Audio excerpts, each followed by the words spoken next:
अस्सलाम वालेकुम स्टूडेंट्स, उम्मीद है आप सब खैरियत से होंगे। आपको आपके यूट्यूब चैनल पर खुशामदीद। आज हमने इस वीडियो लेक्चर है अंदर जो टॉपिक पढ़ना है उसका नाम है डिफॉर्मिटीज ऑफ स्केलेटन या डिसऑर्डर ऑफ स्केलेटन। ये जो बीमारियां हैं जो इंसानी जिस्म है अंदर पाया जाने वाला ढांचा है उससे रिलेटेड जो बीमारियां हैं वो तीन तरह से होती हैं। या तो वो बीमारियां विरासती होती हैं, मिसाल है तौर पर आर्थराइटिस यानी जोड़ों का दर्द, या फिर दूसरे नंबर पर ये बीमारियां होती हैं हार्मोनल इम्बैलेंस की वजह से, हार्मोन्स की कमी या ज्यादती की वजह से। तो उसमें जो बीमारी आ जाती है हार्मोनल इम्बैलेंस की वजह से जो आती है उसका नाम है ऑस्टियोपरोसिस। और वो बीमारी जो न्यूट्रिशन ही डेफिशिएंसी की वजह से आ जाए ये ज्यादातर बच्चों के अंदर होती हैं और इसमें मिसाल है तौर पर रेसेट्स होती है। अब नंबर 1 जो डिजीज है उसका नाम है स्लिप्ड डिस्क। अब वर्टिब्रीज यानी जो मोरे होते हैं उनके दरमियान में कुशन लाइक पैड होता है। अब वो जो पैड होता है वो दरअसल नेचर ने इसलिए बनाया है जब आप दौड़ते हैं या चलते हैं तो उस दौरान वर्टिब्रीज जो है वो ऊपर नीचे होते हैं, तो उनके दरमियान जो है वो शॉक एब्जॉर्बर का काम करें। यानी जब आपस में दो हड्डियां ऐसे पास आए तो उन्हें बिल्कुल वो आपस में टकरा ना जाएं, बल्कि उनके दरमियान जो है वो फ्रिक्शन रिड्यूस करने के लिए एक पैड होता है, यानी कुशन लाइक एक पैड होता है जिसका नाम होता है इनवर्टिब्रल डिस्क। अब उस इनवर्टिब्रल डिस्क के दो हिस्से होते हैं, एक जो आउटर मेम्ब्रेन होती है उसका नाम होता है एनुलस फाइब्रोसिस और उसके अंदर फ्लूइड फिल होता है जिसका नाम होता है न्यूक्लियस पल्पोसिस। तो आए इसकी एक दफा डेफिनेशन पढ़ते हैं। Displacement of intervertebral disc due to rupture of outer membrane यानी एनुलस फाइब्रोसिस।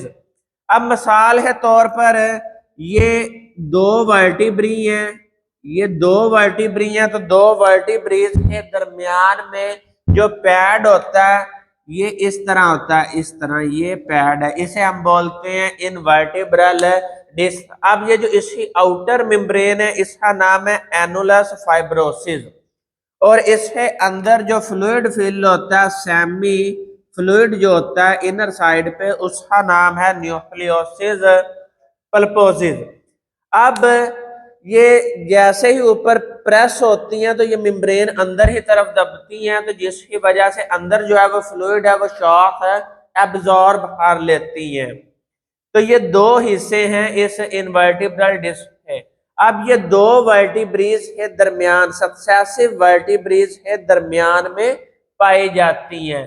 तो किसी वजह से यानी इंजरी की वजह से, ट्रॉमा की वजह से, किसी भी वजह से जब एनुलस फाइब्रोसिस जो है ये रप्चर हो जाए तो रप्चर होने की वजह से अंदर जो फ्लूइड मौजूद है जिसका नाम न्यूक्लियस पल्पोसिस है ये बाहर की तरफ प्रोट्रूड कर जाता है, प्रोट्रूजन ऑफ स्पॉन्जी न्यूक्लियस पल्पोसिस। अब जब ये फ्लूइड बाहर आता है तो बाहर आके ये जो स्पाइनल कॉर्ड होता है या स्पाइनल नर्व्स होती हैं उन्हें प्रेस करता है जिससे जो है वो पेन की सेंसेशन पैदा होती है। अगर ये जरूरत से ज्यादा फ्लूइड बाहर निकल आए और स्पाइनल कॉर्ड हो ज्यादा प्रेस कर दे तो इससे डिस्ट्रक्शन ऑफ नर्वस स्ट्रक्चर भी हो जाता है। दूसरे नंबर पर जो डिजीज है ये है स्पॉन्डिलोसिस। ये जो स्पॉन्डिलोसिस है इसके अंदर जो है वो जानदार है जिस्म जो है वो थोड़ा सा बेंड हो जाता है, जिस तरह जैसे इंसान बूढ़ा होता है तो वो थोड़ा सा ऐसे बेंड होकर चलता है, तो ये स्पॉन्डिलोसिस जो है ये बेंड हो जाता है इस हालत में। Immobility and fusion of joint, इसमें दो जोड़ जो है ये आपस में फ्यूज हार जाते हैं और इमोबाइल हो जाते हैं, यानी इन्हें अंदर अब मूवमेंट नहीं होती। मिसाल है तौर पर अगर आप है ये जो सर्वाइकल वर्टिब्री जो है जो नेक रीजन में पाए जाते हैं ये डीजनरेट हो जाए, इन्हें अंदर जो ज्वाइंट्स के अंदर जो कार्टिलेज है ये डीजनरेट होना शुरू हो जाए कार्टिलेज, या फिर आपकी उम्र जो है वो ज्यादा होना शुरू हो जाए, बूढ़े हो जाए, या फिर आप इसी वजह से ये जो डिस्क है ये हर्निएटेड हो जाए यानी स्लिप हो जाए, तो इन तीनों वजह से ये जो आपके वर्टिब्रल कॉलम है अंदर यानी सर्वाइकल वर्टिब्री है उन्हें अंदर ये प्रॉब्लम आने से सर्वाइकल स्पॉन्डिलोसिस हो जाता है। नंबर 3 जो है वो है शैटिस्टा। ये शैटिस्टा जो है ये असल में आपके लेफ्ट वाले रीजन में टांगों के अंदर है शैटिस्टा नर्व होती है। ये दरअसल लोअर लिम्ब से जो है वो पेन ही सेंसेशन, पेन ही जो एक महसूस होना है, दर्द है जो महसूस होना है, ये ऊपर सेंसरी इंफॉर्मेशन ले है ब्रेन और स्पाइनल कॉर्ड के पास आती है। तो अगर इसी वजह से ये शकीका नर्व जो है ये डैमेज हो जाए या मुकम्मल तौर पर फट जाए तो इससे आपकी जो टांगें हैं वो यूजलेस हो जाती हैं। क्योंकि अगर आपकी टांगों के अंदर दर्द हो और ये शकीका नर्व जो है ये मुकम्मल तौर पर फट चुकी हो तो ये जो न्यूरॉन्स हैं उनका राब्ता स्पाइनल कॉर्ड से खत्म हो जाता है। तो इस वजह से आपको फिर लोअर लिम्ब के अंदर जो दर्द है एहसास है वो खत्म हो जाता है। इससे आपको पेन होती है, वीकनेस कमजोरी है और आपकी टांगों में जो है वो दर्द का एहसास जो है वो खत्म हो जाता है। इसकी वजह क्या है? इंजरी, कोई आपको जो है वो चोट लाग जाए और वो शकीका नर्व है ऊपर लाग जाए जिसकी वजह से शकीका नर्व जो है वो डैमेज हो जाए या मुकम्मल तौर पर फट जाए, या फिर किसी प्रेशर ऐसा पड़े है जिसकी वजह से दबने से वो शकीका नर्व जो है वो डैमेज हो जाए, या फिर ये शकीका नर्व जब ऊपर पहुंचती है स्पाइनल कॉर्ड है पास वहां पर कोई वर्टिब्रल डिस्क जो है वो स्लिप हो जाए तो उसकी वजह से भी ये डैमेज हो जाती है, या फिर आपको इस पे कोई चोट लग जाए, फ्रैक्चर हो जाए तो उस वजह से भी शकीका नर्व जो है वो डैमेज हो जाती है। नंबर 4 जो डिजीज है वो है आर्थराइटिस। जोड़ों का जो सूज जाना है, inflammation of joints is known as arthritis. अब जब जोड़ों का दर्द होता है तो दरअसल जोड़ों के दरमियान में जो फ्लूइड मौजूद होता है ये ज्यादातर जोड़ों का जो दर्द है ये फ्रीली मूवेबल ज्वाइंट्स में होता है, जो फ्रीली मूव करते हैं यानी जो सनोवियल ज्वाइंट्स। ये जो सनोवियल ज्वाइंट्स हैं इन्हें अंदर सनोवियल फ्लूइड पाया जाता है। जब वो सनोवियल फ्लूइड खत्म हो जाता है तो दोनों हड्डियां जो हैं वो आपस में टकराती हैं। जब टकराती हैं तो एक तो पेन होता है, दूसरा साउंड प्रोड्यूस होता है, जैसा खड़ खड़ ही आवाज आती है, आप उठते बैठते हैं तो जोड़ों से आवाज आती है। तो वो जो सिम्टम्स हैं वो आर्थराइटिस की हैं। अब टाइप्स ऑफ आर्थराइटिस, आर्थराइटिस जो है ये 3 इकसाम है। इसमें पहला नंबर है ऑस्टियो आर्थराइटिस।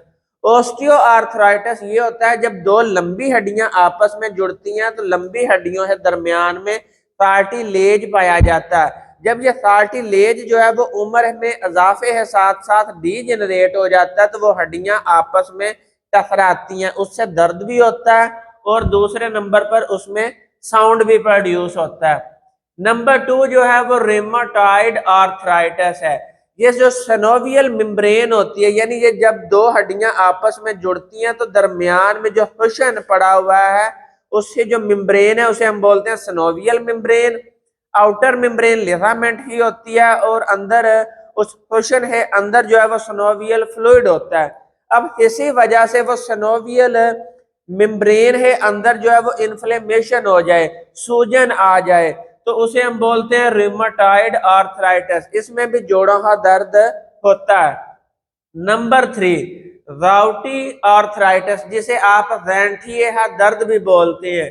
ये जो गैंठिए का दर्द है ये ब्लड है अंदर जब यूरिक एसिड डिपॉजिट होना शुरू हो जाता है, जमा होना शुरू हो जाता है, जब ब्लड है अंदर यूरिक एसिड जमा होना शुरू हो जाएगा तो उसके रिजल्ट में सोडियम यूरेट जो है ये आपके जोड़ों के अंदर डिपॉजिट होना शुरू हो जाता है, जमा होना शुरू हो जाता है, जिसकी वजह से आर्थराइटिस हो जाता है, जोड़ों के अंदर जो है वो दर्द होता है। अब नंबर 5 जो है वो ऑस्टियोप्रोसिस है। ये मेटाबॉलिक डिजीज है। इसमें दरअसल ये हार्मोनल डिजीज है, जिस हार्मोन की वजह से मेटाबॉलिज्म डिस्टर्ब होता है। अब जैसे जैसे इंसान नशोनुमा पाता है, उसका जो हड्डियों का बोन मैस है, यानी हड्डियों का साइज और वजन ये बढ़ता है। अब ये बढ़ता क्यों है? उस इंसान के अंदर हार्मोन पैदा होता है कैल्सिटोनिन। ये कैल्सिटोनिन जो है ये मिनरल डिपॉजिट करवाता है, यानी ये कैल्शियम हो ब्लड से हड्डियों के अंदर डिपॉजिट करवाता है, जिससे हड्डियां मजबूत होती हैं और हड्डियों का जो बोन मैस है, जो वजन है, उसमें इजाफा होता है।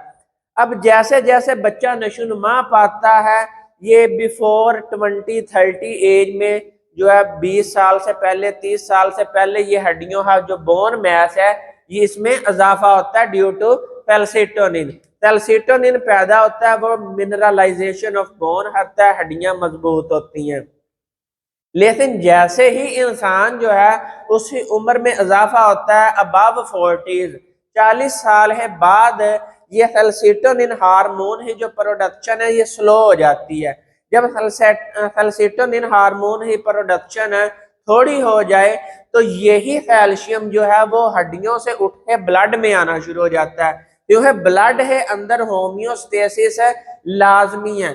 ब्लड वो वाहिद कनेक्टिव टिश्यू है जिसने पूरे जिस्म के अंदर होम्योस्टेसिस का जिम्मा उठाया हुआ है, यानी यही ट्रांसपोर्ट ऑफ मटेरियल भी करवा रहा है। तो इस तरह ये ब्लड जो है वो होम्योस्टेसिस में रोल प्ले करता है, इसलिए ब्लड के अंदर कैल्शियम लेवल लो नहीं होना चाहिए। तो ये हड्डियों से एक्स्ट्रा कैल्शियम उठाता है, ब्लड हो दे देता है ब्लड में पूरा करने के लिए। अब कैल्शियम हड्डियों से निकल रहा है, तो हड्डियां जो है वह कमजोर हो रही हैं, भुरभुरी हो रही हैं। हड्डियों का जो ये भुरभुरापन है इसे हम बोलते हैं ऑस्टियोप्रोसिस। ये जो ऑस्टियोप्रोसिस है ये दोनों सेक्सेस में होता है, यानी मेल में भी होता है, फीमेल में भी होता है, लेकिन इसकी जो रेशियो है ये ज्यादातर फीमेल्स में पाई जाती है। इसलिए जब अबव 40 हो जाए फीमेल, तो वो कैल्शियम ही टैबलेट्स जरूर यूज करें, कैल्शियम ही सप्लीमेंट्स जरूर यूज करें, जो है बॉडी में जितना कैल्शियम ज्यादा जाएगा वो हड्डियों के अंदर डिपॉजिट होगा, नहीं तो फिर ऑस्टियोप्रोसिस होगा। तो मैं एक दफा साइड पे हो रहा हूँ, स्क्रीन शॉट ले लें। इसमें जो टॉपिक आर्थराइटिस है और ऑस्टियोप्रोसिस है और स्लिप्ड डिस्क है, ये पास्ट पेपर में शॉर्ट क्वेश्चन के तौर पर जो है ये काफी दफा रिपीट हो चुका है।